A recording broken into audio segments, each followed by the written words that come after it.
how to protest. You hear me? They know how to protest. They know how to protest when it's against us. They know how to organize when it's against us. They know how to burn our communities down.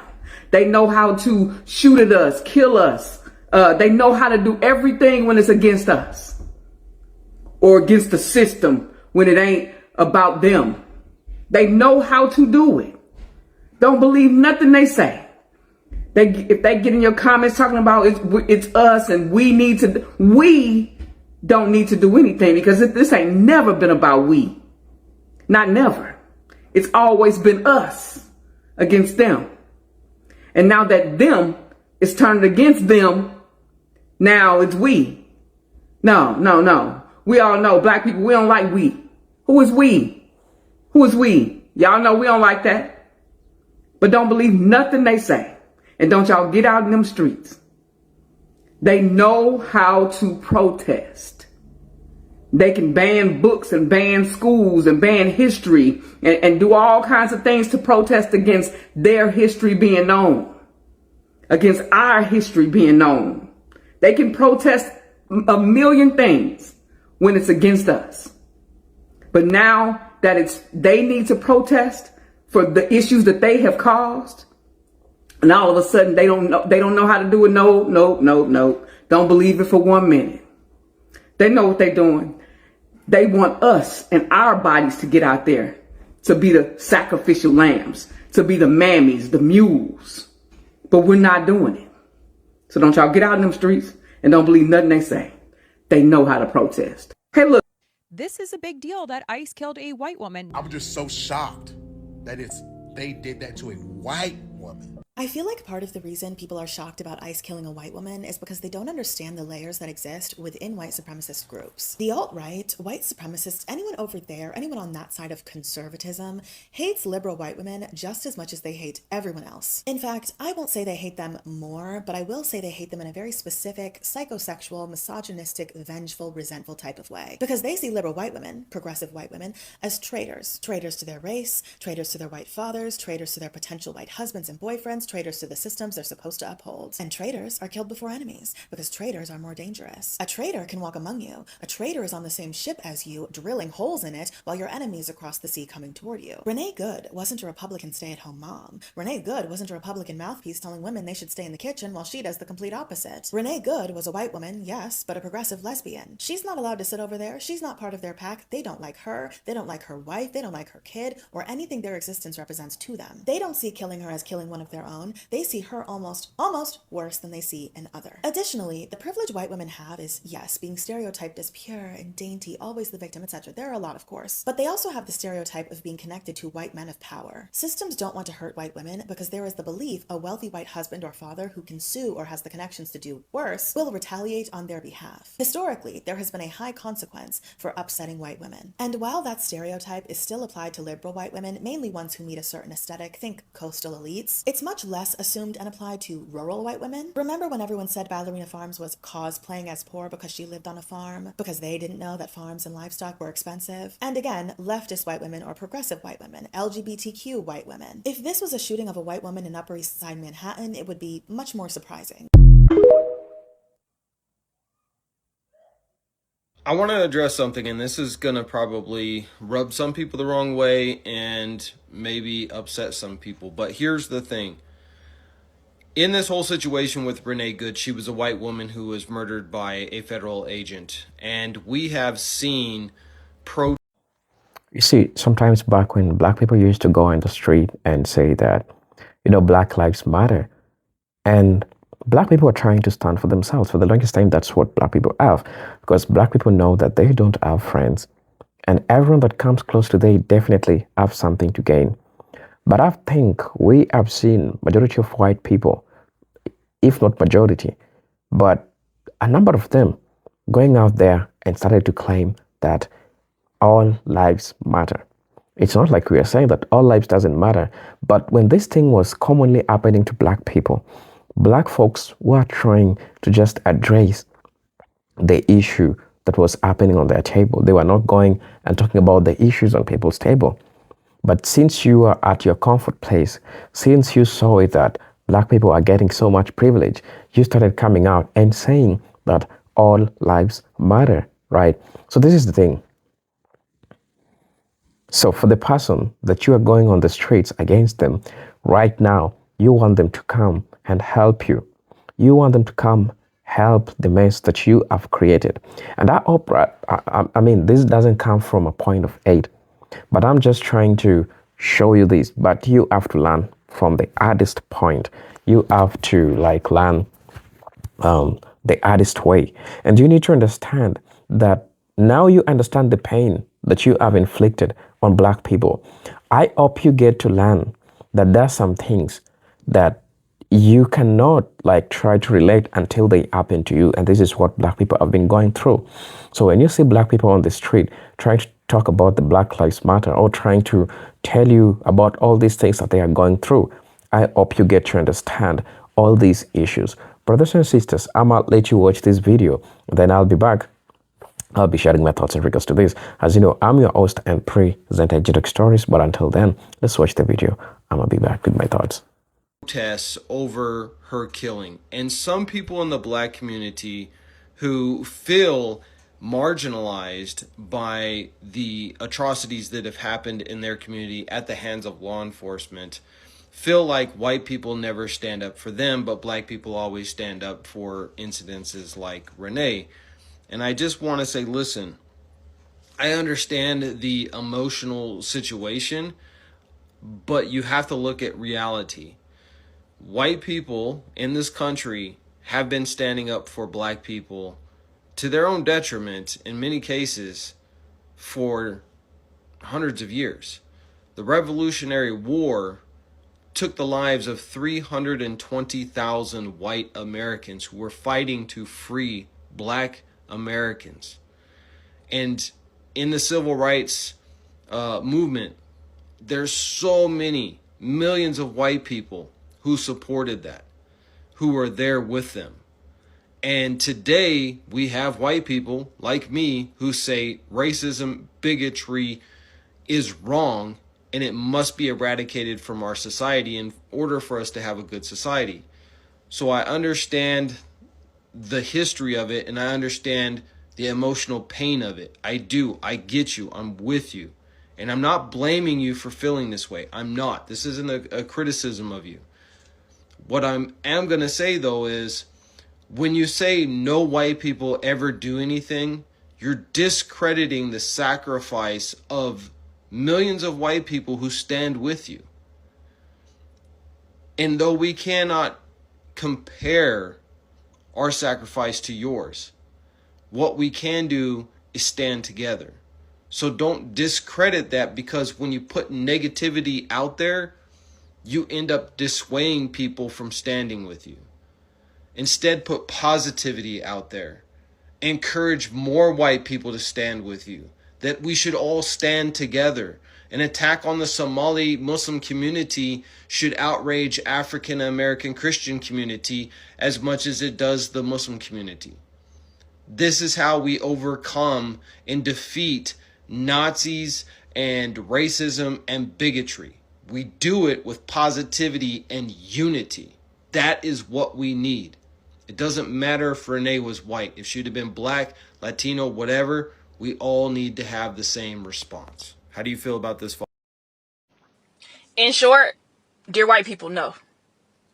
I saw this on Threads, and I want to add to it a little bit. I just want y'all to know that when y'all say stuff like this, this is equivalent to I have black friends, or this is equivalent, and this is equivalent to I don't see color.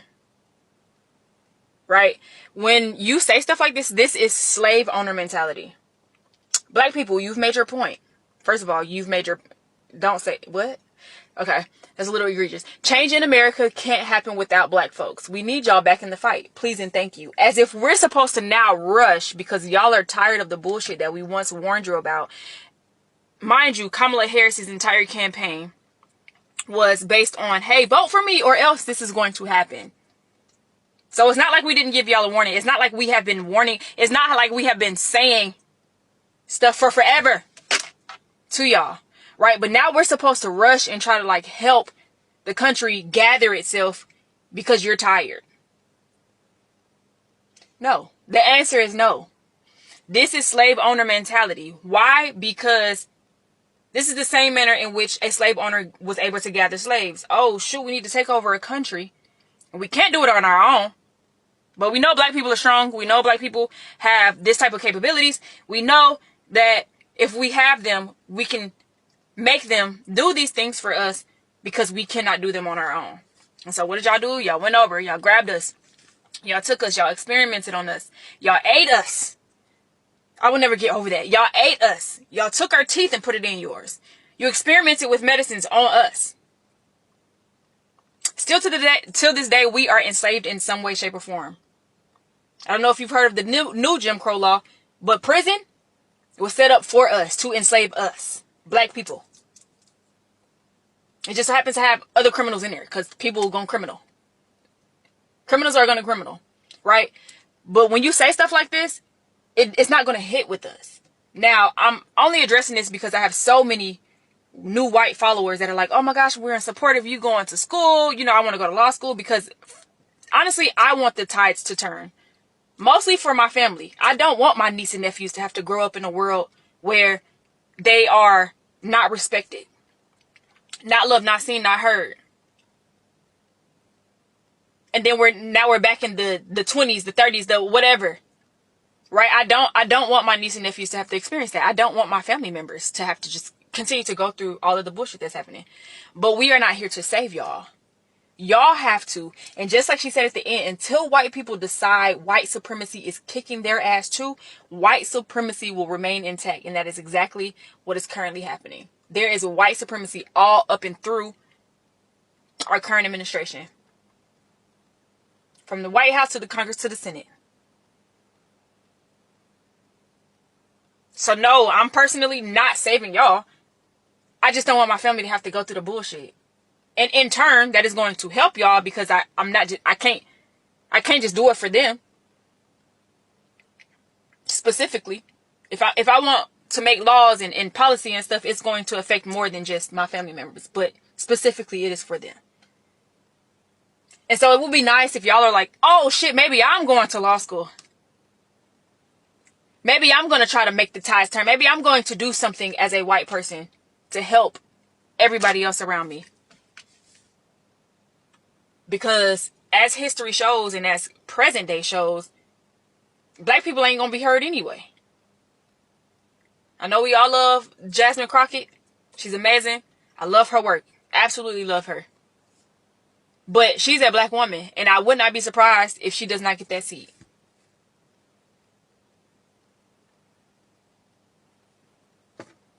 Until white people decide that white supremacy is kicking their ass too, white supremacy will remain intact.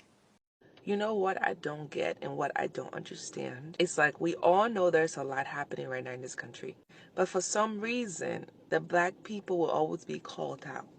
Apparently, black people are not mad enough. Black people are not being included or stepping up enough. Black people are not mad enough. And I don't want to go there, but I feel like the only reason people are so furious right now is because for once in a freaking lifetime, is affecting them.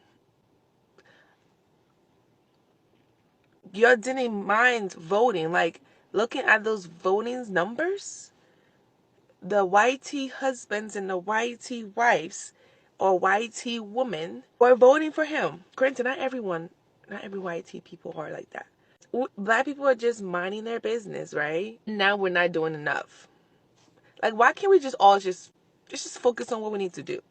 The country's shit, but we all trying to get through it. So let's not start calling people out because now it happens to y'all. Now all of a sudden we're not taking it seriously.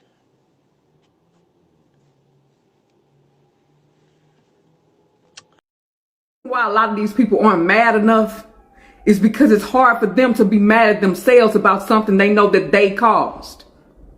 Have you ever had one of your kids that act just like you? And it's hard for you to parent the you out of them? Same concept. See, they know that they caused this. They know that they campaigned for it. They asked for it. They wanted it. They love him. They have the same morals and values that he does. What they didn't anticipate was him turning on them. See, they thought that all of the racism and hate would stay on people of color and black people. They thought that ICE was only going to go to our communities. You know, the Mexican community. They thought all that wrath that he has, they thought that it was going to be against us, black people and people of color. So the fact that ICE and all of the issues related to Felon 47 and the stuff he's doing is affecting them too is mind-boggling for them. They did not expect that. They did not anticipate that. So now to have to get out in these streets and protest something that they really ain't totally against for real. You know, it's just, they're against it because now it affects them. Now it's not on us, it's on them. They can't rationalize this away. They can't lie this away. See, because all of this is in HD. They can see it live. They see the lies coming out day after day after day after day. The contradictions, they see it all. And they can no longer lie to themselves. And they upset about it. So no, they ain't mad enough because they can't get mad about them doing what they do. Look, the reason why the fact that we even exist is honestly a miracle. Like, we technically have ancestors that go all the way back to single-celled organisms. So we have human ancestors, and I feel like that's what we just automatically think about when we think about ancestry. But technically, we have apes that we evolved from. So those would technically be our ancestors as well. But the thing with that is, we didn't just evolve from apes, because apes evolved from something as well. So it goes all the way back billions of years to literally our ancestors being self-replicating single-celled organisms. And you just have to think about, after the fact that these single-celled organisms were splitting in half, and once it became an organism that had two parents, all of the sperm that goes to the egg in order to create the next set of offspring, there's such a slim chance of that being you. So all of those different generations and ancestors had to do exactly the perfect thing in order for you to even exist here today. And like, yes, we think about human ancestors, but if we're thinking about evolution, we have ancestors all the way back billions of years ago to single-celled organisms. So the fact that we are even here is honestly a miracle. There are so many different possibilities in order for you to even exist, and each and every single possibility was perfect, and that's why you are here on this earth experiencing this current experience. Like, that is wild to me. It's almost like it kind of seems impossible for us to even exist, because the chances are actually so slim if you go back all the way to the first organisms that we would have started off our evolution from. You know what I mean? Like, that's wild. The Y chromosome is slowly disappearing, and honestly, that makes sense. I've already been thinking that the Y chromosome is a defect, because an X and an X for female makes sense, and it appears to be stable, but an X and a Y appears that one of the chromosomes literally like has a leg broken off of it, which would be the Y chromosome. So the Y chromosome is literally slowly disappearing. And genuinely, I kind of feel like that's the universe, like, just naturally course correcting itself. We've lived in this patriarchal system for too long, and I feel like it's starting to lean towards a matriarchy for the survival of this planet, literally. Like, I feel like it's down to this planet's survival being the reason why the Y chromosome is slowly disappearing, and in 11 million years, it could completely vanish. And that just makes sense to me. It truly does. I feel like X and X actually look equal, and it doesn't look like, you know, something's wrong with that. X and a Y, that doesn't feel as balanced, you know? So I just feel like maybe nature is returning to the natural order of things, because we've lived in this man-made patriarchal structure for so long that the universe is basically trying to correct itself and lead us towards a matriarchy. lead us to women actually being the people in power within this world. I feel like that's where the natural power actually is. And the current power dynamic is unbalanced. And it's like not the natural way that things occur if, we weren't inside of this patriarchal system. So that's why I feel like it's kind of, making sense as to why the Y chromosome would be disappearing slowly. Like that just makes. This message is for white people. So when I grew up, my mom would always try to wake me up and get me ready so that I could get on the school bus on time. And then some days I would just oversleep or I would ignore her because I wanted that extra fucking sleep because it was just so cozy and comfortable and I just felt so good while I was sleeping. And then ultimately I'd miss the bus and then my mom would cuss me out, get me dressed and have to drive me to school, but she's cussing me out the whole fucking way there because she told my ass to get up. That is me as a black person participating in anything political right now because we told you niggas to get the fuck up. You niggas did not want to get up. You niggas was so fucking comfortable. It was, oh, sleepy. Oh, 5 extra minutes. 5 extra minutes. You bitches wanted 5 extra minutes so bad you got it. Y'all wanted 5 extra minutes so bad. You got the 5 fucking extra minutes. Now we driving you bitch ass niggas to school and we barely want to fucking drive y'all. Y'all wanted 5 extra minutes and y'all got the shit. Now we barely want to drive you niggas to school and we cussing y'all ass out the whole fucking way because we told y'all ass to get the fuck up and y'all didn't want to get up. You niggas didn't want to get up. Y'all wanted 5 extra minutes so fucking bad. You got it. Congratulations. This is the fucking country you have. Now they killing y'all ass. Now y'all actually care. What the fuck? 5 extra minutes. That's all y'all fucking wanted. So just know, while anything I'm politicating in right now, I barely want to be there, bro. Because we told you niggas so fucking long ago. And you niggas did not care because it wasn't happening to y'all on a mass level. It was happening to us, so it was fucking cool. Fuck y'all. I know exactly who needs to hear this, and it's white people. This is not the first or the last time that shit is getting scary. It is perfectly possible to fight the urge to fight with people in the comments who are correcting your behavior. This is not the first time ICE has murdered somebody. This is not the first time you've seen excessive force from the police. This might be the first time you feel enraged by it, though, and that's something for you to interrogate. This might be the first time you're posting repeatedly about it. Again, something for you to interrogate. This might be the first time you see your friends getting upset. Something for you to interrogate. Might be the first time you're hearing say her name. It's in the wrong context. Something for you to interrogate, not to get fucking enraged by. The opportunity for education is right there, but you're choosing to argue with somebody in the comments who's probably been upset for years about the shit that you're trying to shine light on. Some of y'all are late, loud, and wrong. Get more curious about why you get upset. So brothers and sisters, welcome back to the channel. I want to do a scholarly examination on, this issue where white people appear more mobilized to protest against black people than to protest for their own material rights, which has a big historical grounding.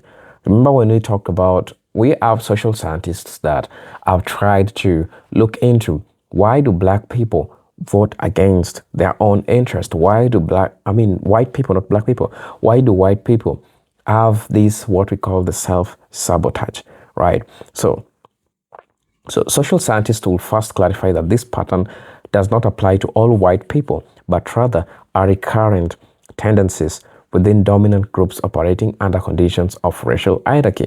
And understand that the key issue is not individual intent, but how power, but how identity and perceived threat shape collective political behavior. So in societies structured by racial stratification, protest behavior often reflects not only material interest, but also symbolic investment in status, dominance, and group position. So, from a sociological perspective, one central concept is what we call group positioning theory.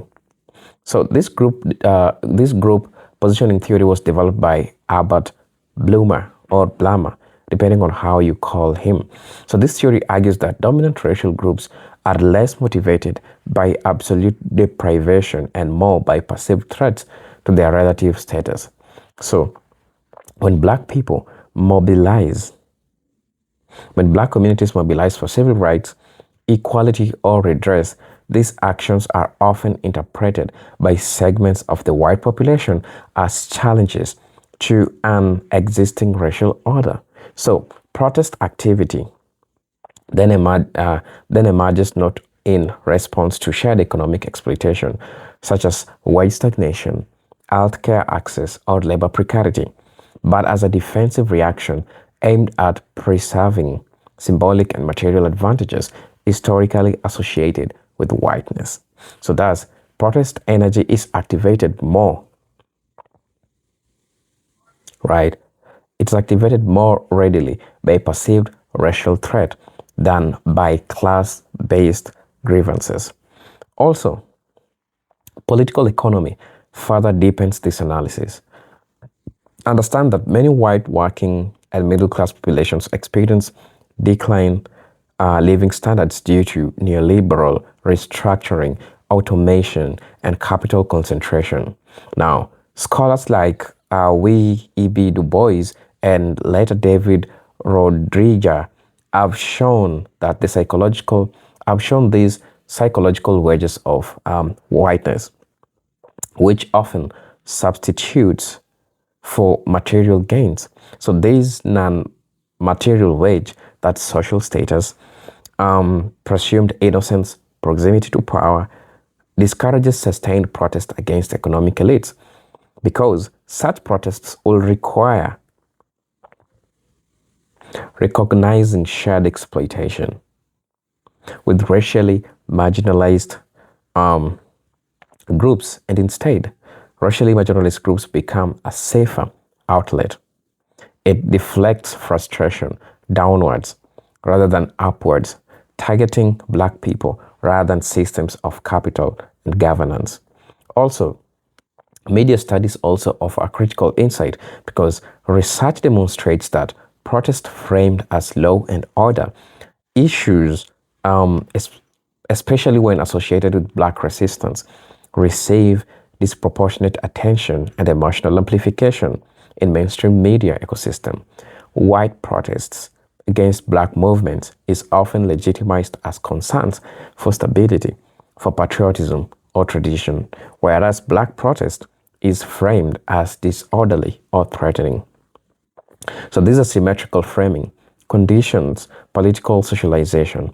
White participants learn that mobilization against Black movement is socially rewarded and institutionally protected, while mobilizing against entrenched economic power structures is marginalized, surveilled, or violently suppressed.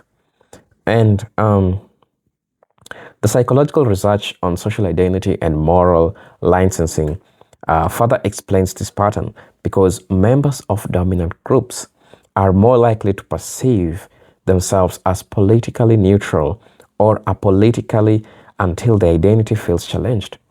When whiteness is treated as the social norm, protests for racial equity are misinterpreted as special treatment, prompting reactionary mobilization.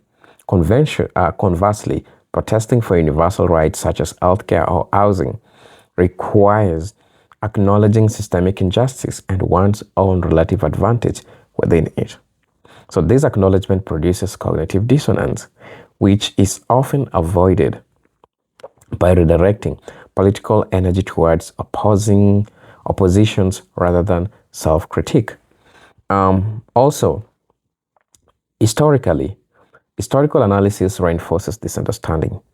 In the United States and other settler colonial societies, some of the most intense white mass mobilizations have occurred not around labor, exploitation, or wealth inequality, but around desegregation. Civil rights, immigration, and Black political advancement, from resistance to reconstruction to opposition to civil rights legislation to contemporary backlash against movements like the Black Lives Matter. Protest activities have frequently been organized to contain Black progress rather than to expand democratic participation for all.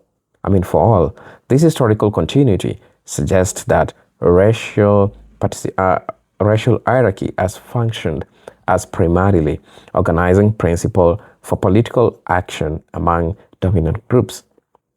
So, crucially, scholars emphasize that this pattern is not inevitable, but cultivated. Understand that political elites have long exploited racial divisions to prevent cross racial solidarity. And now, by encouraging white populations to identify racially rather than economically, elite reduces the likelihood of unified protest against structural inequality. So, the result is a paradox. Those who will benefit materially from collective action against concentrated power instead mobilize defensively against racialized others, even when such mobilization does not improve and often worsens their own conditions. So, in conclusion, this perception that white people know how to protest against black people but their own rights, it's true because it is best understood as a structural outcome of racial hierarchy, historical conditioning, and political manipulation rather than a reflection of inherent traits. So protest behavior follows lines of identity, perceived threat, and social reward. So, brothers and sisters, I'm your host and presenter Judex Stories, but until then, let me see you in my next video. Peace, love, and harmony. Salute.